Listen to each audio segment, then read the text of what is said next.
Passport বানাতে আইছি। আগে আমাদের লাগতো 120 রিয়াল, এখন। আসসালামু আলাইকুম। যারা কাতারে আছেন তাদের জন্য ভিডিওটা খুবই খুবই গুরুত্বপূর্ণ। যারা এখন নতুন পাসপোর্ট রিনিউ করতেছেন তারা কিন্তু সবাই ই পাসপোর্ট বানানো লাগতেছে। তো ই পাসপোর্ট বানানোর প্রসেসিংটা হয়েছে, প্রথমে আপনি পাসপোর্টটা অনলাইন করা লাগবে, মানে আপনি যে একটা পেপার আবেদন অনলাইনে করা লাগবে। আপনি যদি বাংলাদেশের আইডেন্টি এনআইডি কার্ড দিয়ে যদি পাসপোর্ট বানায় থাকেন তাহলে ওটা দিয়ে অনলাইন করা লাগবে।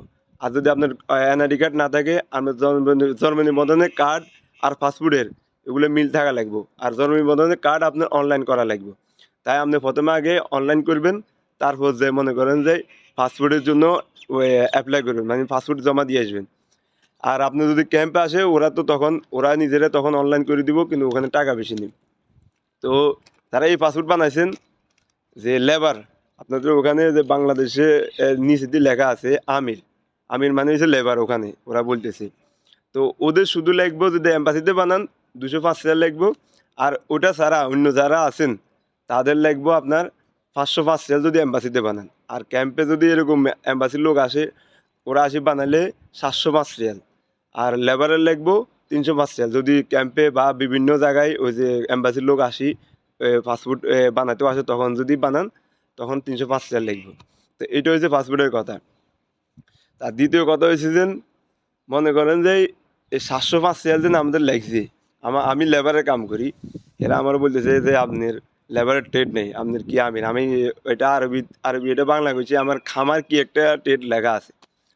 তা আমার 1000 টাকা বেতন, তারপর যে মনে করেন যে এই খানা খরচ বাদ দিলে আমার মনে করেন 700 টাকা থাকে।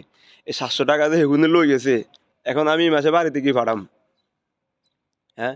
তো একটা লেবারে যদি আপনি মনে করেন যে আপনার বাংলাদেশে 24,000 টাকা আপনি ফাস্টফুড রিনিউ করতে লাগে, তো সে আপনার মনে করেন যে বৈধ পথে যে আমরা এখন টাকা পাঠাইতো, রেমিটেন্স পাঠাইতো, আমরা এত কষ্ট করতেছি, তো এটা কেন করবো? আমরা বৈধ পথে কেন টাকা পাঠাম বলেন?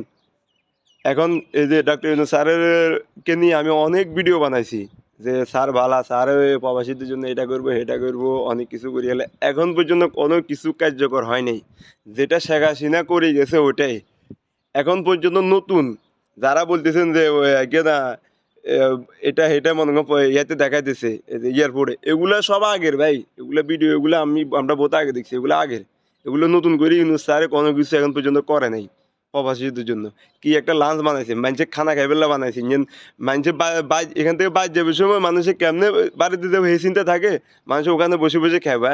এগুলা মানে যেখানে দরকার নেই সেখানে বানাইছে, আর যেটার দরকার ওটা আপনি বাড়ি দিয়েছেন আরো। আগে ফাস্টফুড বানাইতে লাগতো 120 রিয়াল, এখন ফাস্টফুড বানাইতে লাগতেছে 700 রিয়াল। তো কেমন হইব কারণ আপনি 5 বছর বাড়াই দিয়ে আপনি আচ্ছা ডাবল নেন, 240 রিয়াল নেন, আপনি সে টাকা 700 রিয়াল নিতেছেন, তাহলে কেমন হইব? তাই এটা আমি মনে করি আমরা প্রবাসী যারা আছি তারা এটা হলো প্রতিবাদ করেন, কমেন্ট করেন, শেয়ার করেন, যেন ডক্টর ইউনূস স্যারের কাছে এই ভিডিওটা যায়। সবাই আপনারা দরকার হলে অনলাইনে ভিডিও ছাড়েন, প্রতিবাদের ভিডিও। আসসালামু আলাইকুম, সবাই ভালো থাকবেন, আর ভিডিওটা পাইলে শেয়ার করে দিন।